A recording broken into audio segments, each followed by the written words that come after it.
Зошто луѓето ја сакаат болката од лутите пиперки? Науката ја открива тајната на капсаицинот. Лутите пиперки се светски гастрономски феномен, а нивната моќ лежи во една единствена состојка – капсаицинот. Оваа природна хемиска состојка, создадена како заштита на растението, кај луѓето предизвикува необична реакција, болка што многумина ја доживуваат како задоволство. Годишно, во светски рамки се консумираат неверојатни 57,3 милиони тони лути пиперки, што сведочи за нивниот глобален подем. Научниците нудат одговори од повеќе области за да објаснат зошто овој плод станал толку влијателен. Капсаицинот, допаминот и ендорфините. Истражувањата откриваат дека капсаицинот првично еволуирал за да ги одврати животните.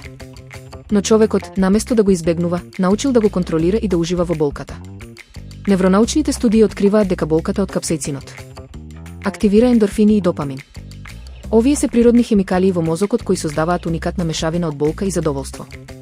Археолошките наоди докажуваат дека лутите пиперки се користеле уште пред илјадници години во Централна и Јужна Америка, долго пред да станат глобална сензација.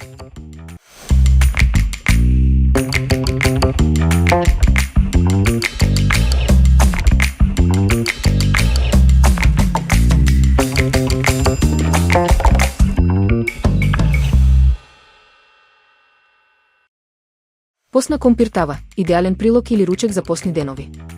Ова е лесна и разноврсна тава со компири, која може да послужи како одличен прилог или како посен ручек. Тајната е во едноставната подготовка и додавањето на ориз и кромит за подобар вкус. Подготовка. Компирот. Компирот исечкајте го на тенки кругови, иако се споменуваат ситни парчиња, круговите се препорачуваат за подобар изглед и печење. Намрсете го со малку масло, посолете го и зачинете. Измешајте го убаво. Редење во тава. Наредете половина од компирот скалесто во намрсена помала тава за печење. Врз компирот распоредете го кромидот исечкан на тенки зарезци. Врз кромидот поросете го оризот. Одозгора завршете повторно со останатиот компир.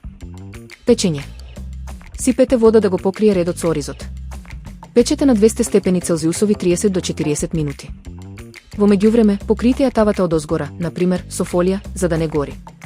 Се служи топла. Ова јадење одлично оди со супа или свежа салата во посни денови, или пак како прилог на главно месно јадење.